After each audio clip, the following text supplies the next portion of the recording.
right, final one here from Awful Announcing. Adam Silver suggests NBA could shorten games to 10-minute quarters. Tass Mellis, is this news? No, it's not news. It's not news. He's not doing it. He's not doing it. They are not doing it. There are far bigger problems in the NBA. Should we go through them? I mean, there's too many. The bigger issue is how long games take, how many timeouts there are, how many commercials there are, the video reviews. That takes way too long. Let's look at soccer, football, not NFL football, the actual football, the world's most popular sport. Yeah, Adam Silver loves it. Yeah, he does. Exactly. They play a game within 2 hours, under 2 hours, with 90 minutes of play. How do they do it? And, running clock. And zero commercials during those 45 minutes, at least cutaway commercials. Sometimes they'll throw one in, I guess, while the game is being played. But what you got to do is reduce timeouts and all that.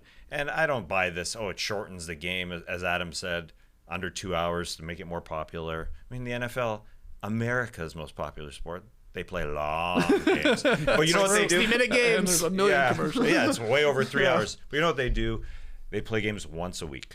That's far bigger, far more important. If you want NBA players to play every single game, don't play 82. Don't play back-to-backs. That's what they do in Europe. That's what they do in other parts of the world. That's a lot of games.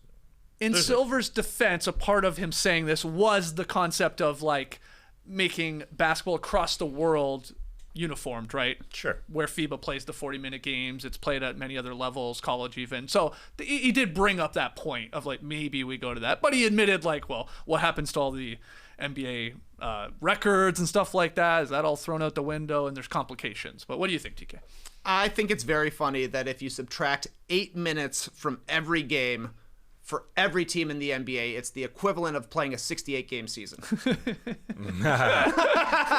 It's literally 14 games off of every team. Right. That would be a simple way to shorten the season, but there's no way the owners will do it because that means 14 nights where people aren't coming to the stadium and buying popcorn and City Edition jerseys.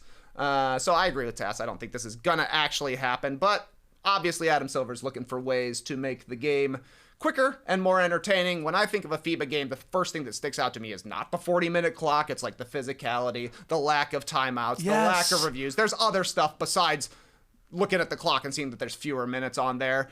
I also think that were this to happen, were the league to want this, the Players Union should really fight it.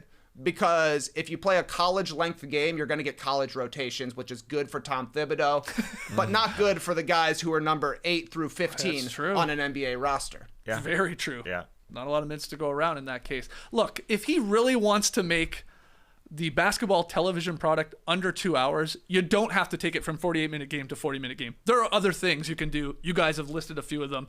Start the games on time. That's a start. Huge. To this. You know, you say it says 7 o'clock in our schedule, but it doesn't start until 7:09, 7:10, 7:15 in bigger games. So there's that. Eliminate coaches' challenges and reviews at least up until the final 2 minutes. There are too many. It's not needed in the regular season. I get it at the end of games. I get it in the postseason. Cut those back and then reduce some of the late game timeouts, which kill all flow of these games and really is a huge difference to the FEBA basketball, it feels like. Also, if you want to get freaky, you can adopt the G League free throw shooting rules. If you want to like speed up the game there at the line, you know, they do the thing where one free throw is worth 1, 2, or 3 points, depending on the type of foul, right? So, you know, if you take a shot and you get fouled on a 2-point shot, you just shoot the one, it's 2 points. Mm-hmm. It speeds it up. Mm-hmm. And you don't, you know, that doesn't apply again in the final 2 minutes or overtime. So there are ways we can get a faster game, a more entertaining product. It's not just reducing the clock. Yeah. And I love FEBA. I love the 40-minute game. I think we all do. Like, we always talk about it when we watch it. But there are many other things here to make it a better game and a better product on television. It's the flow. FEBA's got flow, man. Yeah. When we watch it, we say, whoa, that was short. It happened really quickly. But what they also employ is shorter commercials. Sure, everything is faster. So that's a big part of it. Although I'm not sure how this entire interview went, but Adam Silver has talked about speeding up the end of games several times. Mm-hmm. So maybe that was talked about in this interview. I don't know. Maybe Adam was just being asked. You know, he's getting thrown some questions, so he brought it up. Because, yes, I understand that he wants to take this game as global as possible. And so that's part of it, is just saying, Every single league, every single tournament is the exact same. And so I understand that. Yeah, it definitely makes you think when the idea of this NBA European expansion and that potential league over there, you get where he's like, let's make it the same. Whatever that is, let's make it the same. NBA games this season have run 2 hours and 16 minutes on average, Tass. I know you usually love this stuff. That's pretty solid. It's nearly identical, apparently, to like the last 15 seasons, which is like 215, 216. Yeah. Wow. Yeah. I'm just saying. I guess that's from that 10 minutes after the actual listed time. Yeah. Tip time. So that's more like 2:26. Yeah, IMO. good point. Michael Malone was asked about this concept, 10-minute quarters. Thought he had an interesting quote. He says, "I hope we don't become Barnum and Bailey or do whatever we have to do to keep viewership, because there's a greatness and a history to this game and a purity to this game that I hope we can find a way to stay true to."